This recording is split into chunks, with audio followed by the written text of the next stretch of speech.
This house is way too big for two old folks. Ha ha ha ha. Alison's words sliced the air like a blade. Rose, still wearing her flour-dusted apron and smelling of fresh bread, turned slowly to her daughter. She wasn't sure she'd heard right. John, sitting by the window with the newspaper folded on his knee, lifted his gaze calmly, but something bitter flickered in his eyes. "The future, Mom," Alison pressed on. "A condo in the city near me, or maybe a really nice senior living community. Modern, safe, not this old place full of dust." Rose kept quiet. She looked at the walls, the sun-faded photos, the window that opened to the yard where Alison once ran barefoot between the citrus trees. At her feet, Dusty, their old orange tabby they'd rescued years ago, thumped his tail as if he understood the tone. Then Rose spoke, slow and steady, sadness glinting in her firmness. "Before we begin, if you love emotional stories about love, family, and redemption, don't forget to subscribe and stay till the end. This one will touch your heart. This dust is our life, Alison. Every speck holds a memory." John set down the paper and added, with a thin thread of irony, "And you, Rick, what do you think? Are you dreaming of sending us off too?" Richard, Rick Kane, polished as ever in a slate-grey suit, smiled without blinking. "I'm only thinking of your well-being, John. This place is worth at least $850, maybe $900 in this market. With that kind of money, you could live like royalty. A trip, maybe a cruise to Alaska." John watched him steadily, anger contained. "And when the cruise ends, Rick, where do we come back to? A white-walled room that smells like sanitizer?" Alison looked away. "Dad, you don't understand. I just want what's best for you." But Rose knew those words didn't sound like her daughter. Behind them she heard Rick's voice, sleek and slippery. Dusty let out a low growl at him and took up a watchful post in the doorway. From the staircase a soft breath caught. Emma, the granddaughter, had heard it all, eyes shining with tears, heart hammering. Later, when the house fell quiet, Rose began folding clothes into an old suitcase. Dusty shadowed her, nudging the case with his pink nose as if asking her not to go. John stood close, voice low. "Remember, Rose, Alison took her first steps right there. She laughed 100 times in that hallway. And now she wants to sell us," Rose whispered, "like we're a broken piece of furniture. Maybe it's our fault. We didn't teach her the value of roots." John took her hand. For a moment no words were needed. The next day, Emma climbed to the attic to help them sort. Northern Arizona light filtered through the roof boards, making the dust dance. Dusty padded behind, sniffing every box. "Grandma, look!" Emma slid out a wooden box veiled in cobwebs. The lid read, "Louis Monroe, 1912. Rose opened it carefully. Inside, wrapped in yellowed cloth, something flashed. She unfurled the fabric and sudden brightness lit her face. "My lord, Emma, it looks like a diamond." John climbed the steps and lifted the stone between his fingertips, turning it to the light. Rough cut, but real. Could be worth something. Who knows how much? Emma's eyes went wide. "Please don't tell Mom. I can ask a friend whose dad owns a jeweler's in Phoenix to take a look." Rose nodded, trembling a little. "Better that way. Sometimes silence protects more than 1,000 words." Dusty curled beside the box, like a faithful guard. That night, Alison and Rick ate alone in the living room.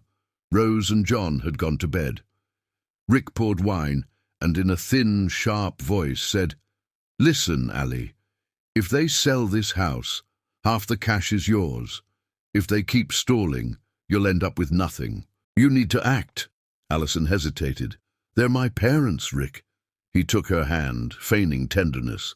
"Exactly why you have to protect them from themselves. They're older, confused. We can start a guardianship process just to keep them safe. It's for their own good, okay?" Emma, hidden behind the door, recorded on her phone, hands shaking. Dusty pressed against her leg, lending courage. Outside, the church down on Gurley Street tolled 9. A wind rattled the window panes. In that moment, without anyone knowing, the Monroes' fate began to turn. Morning drifted through the Prescott blinds like gold thread. Rose couldn't sleep. At dawn, she stood in the kitchen watching the diamond, still wrapped in cloth, on the table. It seemed alive. Whenever light touched it, sparks danced over the walls like tiny flames. Dusty followed her, tail held high, setting his warm head on her knee. John came in quietly with the paper, his face set. "We need to know what it's really worth, Rose. We can't keep it here guessing," she sighed. "Money walks into a home, and peace walks out the door." He brushed her cheek. "Maybe it's a gift from fate, or a test." By mid-morning, Emma arrived with a secret smile. She had a friend from high school, son of a jeweler in Phoenix. "I can take it to be evaluated, Grandma. He's trustworthy. He won't say a word." John hesitated, then nodded. "All right, but come back right away, and tell no one." Emma ran out with the box. Dusty trotted after her to the door and lay down to wait. She returned in the afternoon, eyes shining, voice trembling. "Grandpa, Grandma, the jeweler says it's authentic. A rare rough diamond of exceptional clarity, worth at least $10 million. Rose went still. John removed his glasses and set them carefully on the table. $10 million, he repeated, as if the number couldn't fit inside reality. "Yes," Emma said, "but we have to be careful. If Mom or Rick find out, they'll ruin it. I swear I'll keep the secret." John's face softened. "You're our light, Emma, the kind money can't buy." Dusty chirped a small meow, as if he too understood. That night Allison noticed something off. Rose's eyes were swollen. John seemed jittery. "What's wrong, Dad?" "Nothing," he said, too quickly. "Just tired." From the sofa, Rick sipped his whiskey and watched. He noticed how John slid the credenza drawer closed with exaggerated care. Later, while Allison was in the bathroom, Rick prowled through the drawers. He found the wooden box empty. A thin smile cut across his face. The next morning, he took Allison to breakfast downtown. "Honey," he said, caressing her hand, "I think your parents are losing it. I heard them talking about money, about some gemstone. They're not well." "A stone? What are you talking about?" "I don't know, but I'm afraid someone's scamming them. We have to protect them. I can talk to a lawyer friend to start a conservatorship review, just to be safe." Allison fell silent. Fear and doubt wrestled inside her. She wanted to believe him, but she remembered her mother's eyes when she spoke about the past, about the worth of simple things. That evening, Emma listened by her bedroom window while Rick's voice floated up from the yard. She hit record again. This time the words were crystal clear. "If the court finds them incapacitated, the estate shifts to you, Allie. That's the law. And tell me, who would believe two confused old people?" Emma shut her eyes, tears sliding down. "I'm going to catch you, Rick," she whispered. "You won't win this time." When the house slept, John rose for a glass of water. He saw light under Emma's door and tapped. She sat at her desk with the phone in her hands. "What are you doing up, sweetheart?" he asked gently. "Protecting our secret, Grandpa," she murmured. He hugged her tight. In the silence, the clock's ticking beat like a slow heart, and while the sunrise began tracing color across the high desert sky, the Monroes didn't yet know their discovery had set a chain of betrayals and truths in motion. Time seemed to slow in the house. Each look, each gesture carried new weight.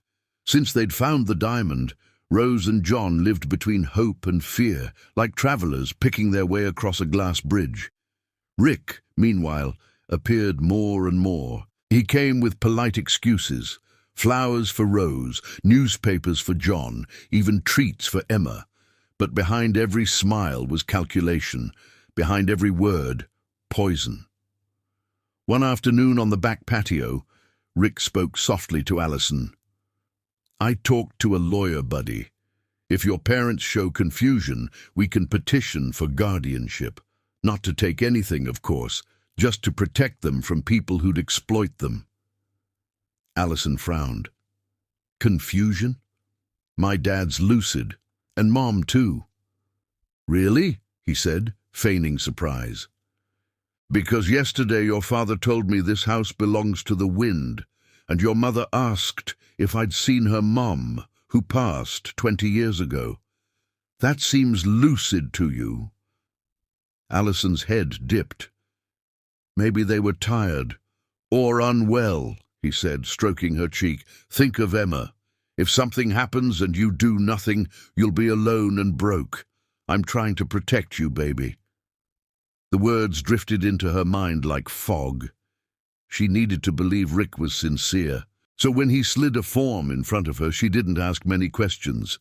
Just preliminary, he said. Starts the medical evaluation. Meanwhile, Emma noticed everything. For days, she'd used an app that auto-recorded whenever Rick's voice was nearby. She had hours of audio, broken phrases, fake laughs, empty promises. Each time she listened, a new strength rose in her.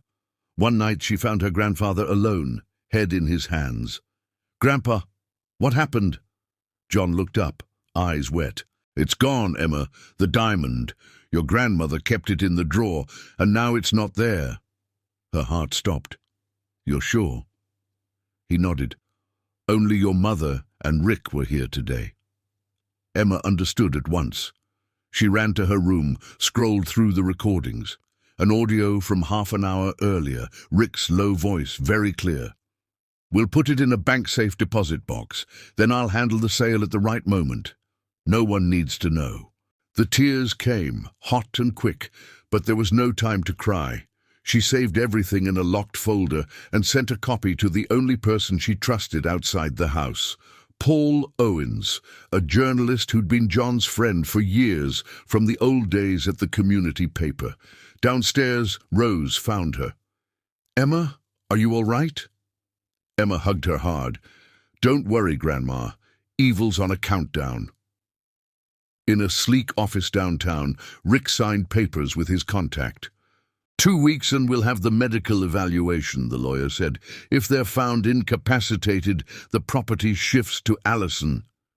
Rick smiled, satisfied. Perfect. Then we can finally be rid of them. He didn't know his ending was already being written, word by word, in the clear voice of a 17-year-old who wasn't afraid of the truth. The next weeks rolled past like a slow storm. The Monroe house no longer smelled of coffee, but of silence and suspicion. Allison barely greeted her parents, and Rick became a constant shadow, camped at the table with documents and calls, his voice oozing sweetness over steel. One afternoon, John and Rose were summoned to the county office. "Just a formality," Allison said, not meeting their eyes. "A medical review, to be sure everything's okay." Cold slid into Rose's chest. She understood. "You want them to declare us incompetent, Allison?" she asked, trembling but firm. Allison stammered. "No, Mom, it's not what you think. It's just what?" John cut in, voice broken yet brimming with dignity. "You want a stranger to decide whether we can think for ourselves, because that leech told you so?" Allison flushed. "Rick only wants to protect you." "Protect us? From whom? From our own daughter?" The clerk tried to keep things orderly, but Rose burst into tears. Emma stood beside her, clutching her grandmother's pearl bracelet. Back home, the air was unbreathable. John shut himself in his study. Rose sat at the table, staring at nothing. "I never imagined," she murmured, "that love could go so blind." Emma touched her shoulder. "Don't cry, Grandma. I have something." She pulled a flash drive from her backpack. "Everything's here, the recordings, the threats, the proof. I sent a copy to Paul Owens. He promised to bring it to light." Rose stared. "You did all this for us?" "For us," Emma said, "and for the truth." Across town, tension spiked in Allison and Rick's condo. Rick answered a call. His smile vanished. "What do you mean my audios went to a newspaper?" he hissed. "Who?" Allison watched, frightened. "What audios? What are you talking about?" He hesitated, then tried to recover. "Nothing. They're trying to destroy me. It must have been your daughter. She's always been against me." "Emma would never," Allison began. "Oh no! Who do you think took the box from the drawer? Who sneaks around this house like a nosy little mouse?" His voice hardened. His eyes went cold. "You're being manipulated, Allison. But don't worry. Soon, everything will be under control." She stared at him. For the first time, her fear came with clarity. At the same time, Paul called John. "I heard the files, old friend. It's serious. Enough to open an investigation. Don't say a thing yet. Let the truth explode on its own." No one slept that night. Rose prayed in silence, rosary between her fingers. John wrote a letter, the kind only someone who has loved a whole lifetime can write. Emma checked her phone every 10 minutes, waiting for Paul's signal. Dusty prowled from room to room, restless, as if he too waited for justice. At dawn, the headlines lit up their screens. "Real estate agent under investigation for targeting elderly couple. Prescott probe underway." Rick read the story and blanched. Allison, face hardening, yanked the phone from his hand. Her fingers trembled, not with fear, but with fury. "You lied to me," she said, icy. "You made me turn against my own parents for your money." Rick tried to smile. "Allie, listen. It's not what it looks." She slapped him. "It's over, Rick. You destroyed my family, but you won't destroy me." She packed a bag and left him alone with the ruins of his lie. At that same moment, the phone rang at the Monroe house. Paul's voice came through, bright with relief. "It's done. Police took Rick into custody. Offshore accounts, fraud. There's enough to hold him. You're free, John." John closed his eyes and for the first time in months, smiled for real. Dusty hopped into his lap and bumped his chin with a soft headbutt, as if celebrating justice. That night, Allison came back to her parents' door. It stood ajar. Warm light spilled across the floor. For a moment she listened, to an old Patsy Cline tune on the radio, to the smell of her mother's stew floating down the hall. She stepped in and saw her father by the fireplace. "Dad," she murmured, voice breaking. "Can I come in?" John didn't answer right away. He turned slowly, and in his eyes, pain and tenderness lived side by side. "The door was always open, Allison. You're the one who closed it." The words hit like an echo. "You're right," she said softly. "I closed it out of fear, out of pride, because of a man who didn't deserve a single tear." Rose came from the kitchen, hands still damp. "Rick was arrested," she said quietly. "We knew the truth would surface." Allison cried, shaking.